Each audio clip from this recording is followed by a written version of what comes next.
और एक बात बताएं, जो भजन साधन से शून्य हैं उनको कामनाएं भले ही कम परेशान करें, भजन करने वालों को तो ज्यादा परेशान करती हैं।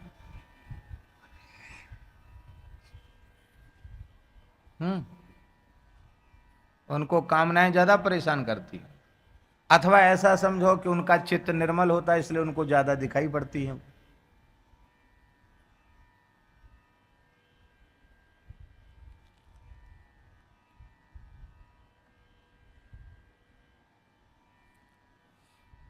अब भजन तो बनता है, पर कामनाओं के दोष के कारण भजन का फल जो शरीर संसार से पूर्ण वैराग्य और भगवत चरणारविंद में पूर्णानुराग है, वो प्राप्त न हो करके भजन का फल व्यभिचरित होता चला जाता है।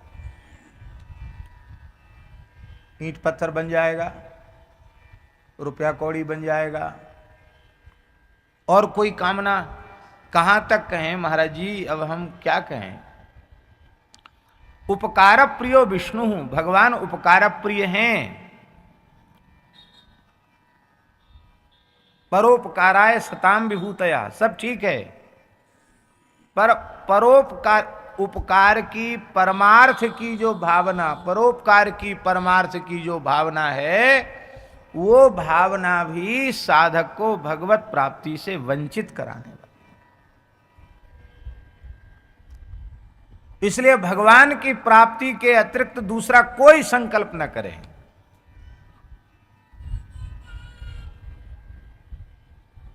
आप लोग कहेंगे फिर भगवान कराना चाहेंगे तो अपने आप करा लेंगे। श्री अनंतदास जी महाराज जानते हैं, सौराष्ट्र में एक बहुत अच्छे संत थे, स्वामी श्री संपूर्णानंद जी महाराज। हमारे ऊपर तो उनकी बहुत करुणा थी, बड़ी कृपा थी, भगवत प्राप्त संत थे।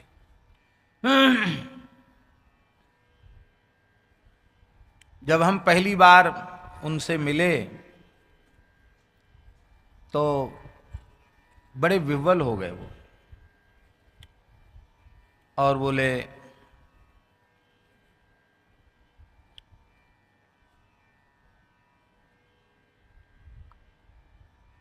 गुजराती में बोले, बहुत देर से आए।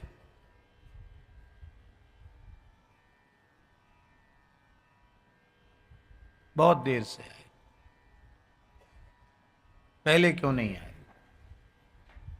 इतना प्रेम हो गया जब मिले तो कि जैसे पता नहीं कितने जन्मों का परिचय हो, इतना प्रेम। बहुत अच्छे महात्मा। तो उन्होंने एक बात बताई, बोले एक बार सौराष्ट्र में जहां वो जिस क्षेत्र में थे भयंकर काल पड़ा, बहुत पुरानी बात है, 60-70 साल पुरानी बात होगी। ऐसा भारी अकाल कि लोग अपने घर से निकल निकल करके प्राण बचाने के लिए इधर उधर भागने लगे। पशु पक्षी भी अन्न जल के अभाव में प्राण त्यागने लगे।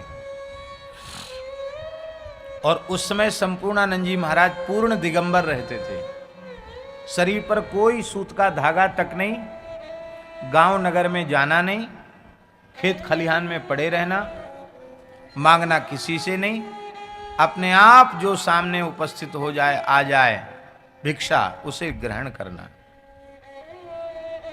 मौन रहना, किसी से बातचीत नहीं करना। इस रहनी से वो रह रहे थे। तो बाबा कहते थे, उन्होंने सुनाया हमको स्वयं, कि लोगों को घर छोड़कर जाते हुए देखकर हमारे मन में बहुत पीड़ा हुई। पशु पक्षी भी जंगल के जल अन्न जल के अभाव में मर रहे हैं देख के बहुत पीड़ा हुई। और उस परिस्थिति में भी हमको कहीं न कहीं से कोई न कोई भिक्षा दे देता था। तो हमको बड़ी पीड़ा हुई कि हम कुछ करते नहीं धरते नहीं, नंग धड़ंग पड़े हैं, हमको तो ठाकुर जी दे रहे हैं, और ये बेचारे लोग दिन रात काम करने वाले लोग हैं, ये भूख के मारे मर रहे हैं, घर छोड़ के भाग रहे हैं। तो हम बहुत विकल होकर रोने लगे। तो रोने लगे तो श्री कृष्ण सामने प्रकट हो गए। ठाकुर जी प्रकट हो गए श्री कृष्ण, और प्रकट होके बोले, बाबा क्यों रो रहे हो? तो बोले आपको पता नहीं है क्यों रो रहे हैं? आप तो अंतर्यामी हो, जानकर भी पूछ रहे हो क्यों रो रहे हो? अरे मेरे जैसे नंग धड़ंग आदमी को तो आप भोजन दे रहे हो, बेचारे इतने लोग हैं, ये सब भूख प्यास के मारे मर रहे हैं, पशु पक्षी तक परेशान हो रहे हैं। तो इन भूखे प्राणियों की, मनुष्यों की पीड़ा का विचार करके मैं रो रहा हूं। अब मेरे पास और क्या है रोने के अलावा? ठाकुर जी बोले,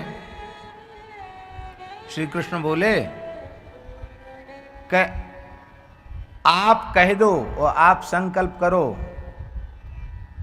तो ये सब ठीक हो जाएगा और सबको भोजन मिलने लग जाएगा।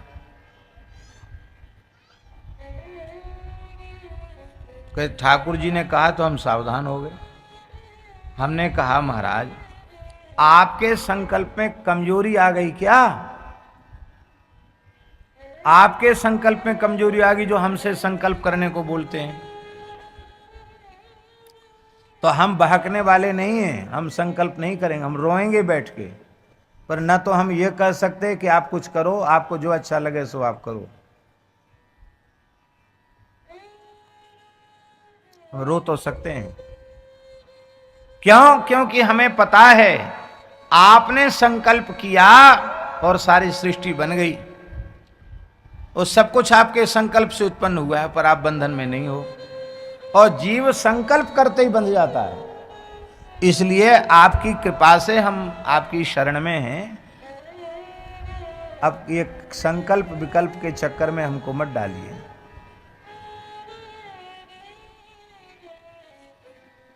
तो बोले फिर रोते क्यों हैं? कहते रोना हमारा काम है, रोते, आपकी जो इच्छा हो सो आप करो।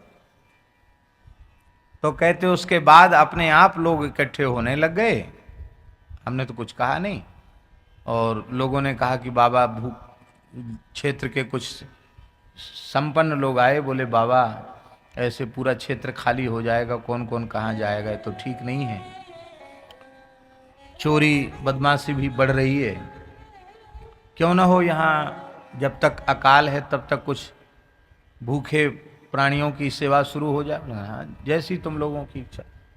और शुरू हो गई। एक एक दिन में 30, 35, 40, 50 हजार लोग भोजन करने वाले। बाबा बोले देखो भोजन तो करो पर कीर्तन करो, क्यों? सबको भगवान भोजन दे रहे हैं तो भजन जरूर करना चाहिए। तो एक ही सेवा थी, भोजन करो, थोड़ी देर कीर्तन में बैठ के कीर्तन करो। तो कीर्तन चला। अकाल समाप्त हो गया, पानी बरस गया। बोले हम वहां से उठे और नर्मदा किनारे चले गए, अपने को अन्य क्षेत्र चलाना नहीं, आश्रम बनाना नहीं, तो वहां फिर चलने लग जाए तो संस्था बन जाए, ये हम सब चक्कर में पड़ना नहीं। वहां से उठ के नर्मदा किनारे चले गए। तो उन्होंने कहा कि कामना से बच के रहना। भगवान आपके द्वारा गौ सेवा, संत सेवा कराना चाहते हैं तो आपकी बिना कामना के भी वो करा लेंगे, पर कामना करके आप जाल में फंस जाओगे। कामना मत करो, एक ही कामना रखो, इसी जन्म में इसी शरीर से भगवान की प्राप्ति हो। देखहि हम स्वरूप भरि लोचन, करहु कृपा प्रणतारति मोचन। भगवान चाहें तो हजारों को भोजन कराएं, उनकी इच्छा, और नहीं तो हम मधुकरी मांग के ले आए और कोई भूखा आ गया, उसी में से एक टुकड़ा दे दिया, रोटी दे दी, हमारा नक्षत्र चल गया। कमंडल में पानी है, किसी प्यासे ने कहा बाबा बहुत प्यास लगी, पानी पिला दिया, हमारी प्याऊ लग गई। हम प्याऊ लगाने के लिए कमेटी बनावे, चंदा उठावें, अन्य क्षेत्र के लिए पैसा मांगे, ये करना परमार्थ के नाम पर भी बंधन में पड़ना है। ये भगवान की सात्विक माया है जो जीव को उसके चरम लक्ष्य से वंचित कर देती है। इसलिए प्रहलाद जी महाराज कह रहे हैं कि जो व्यक्ति पहले कामना रहित होने के कारण सुखी रहता था, अब वही व्यक्ति कामना युक्त होने से दुखी हो गए।